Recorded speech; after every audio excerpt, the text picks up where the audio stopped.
नमस्कार, मी सारंग भटूरकर, मुख्याध्यापक, जिल्हा परिषद प्राथमिक शाळा चापडोह, तालुका जिल्हा यवतमाळ।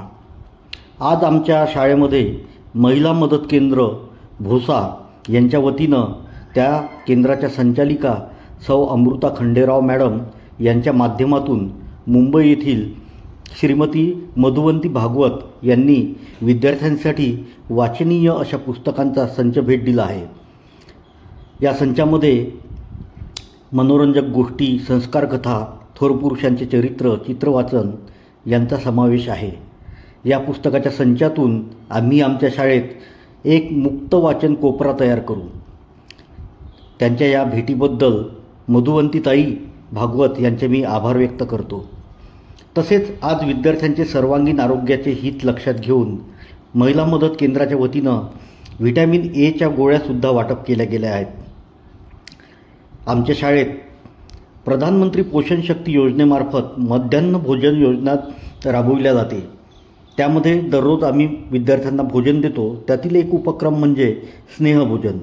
तर आज महिला मदत केंद्र भोसा यांच्या वतीने विद्यार्थ्यांना मिष्टान्नाचे भोजन दिले गेले। त्याबद्दल महिला मदत केंद्र व त्यांच्या संचालिका सौ खंडेराव मॅडम यांच्याप्रती मी आमच्या शाळेच्या सर्व विद्यार्थ्यांच्या वतीनं आभार व्यक्त करतो। धन्यवाद।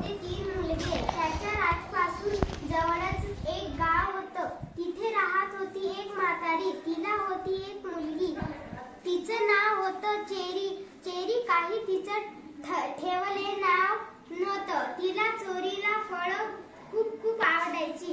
ती फळ खाऊनच जगत असे। त्या फळाशिवाय इतर फळांना ती शिवाई नव्हती। तिला इतर फळ गोड वाटत नसतं। तेवढ्यात तिच्या चेरी हे नाव पडलं होतं। खेड्यातील ही म्हातारी पूर्वी आपण जीवन शांतपणे जगत असे, पण चेरी झाल्यापासून तिला धाव करावी लागत होती। तिच्या स्वतःच्या मालकी बाग नव्हती। बरं मी पोरीचं फळ विकत घेण्यासाठी तिच्याकडे पुरेसे पैसे नसत। तिच्या शेजारी एक महाजोगीण राहायची।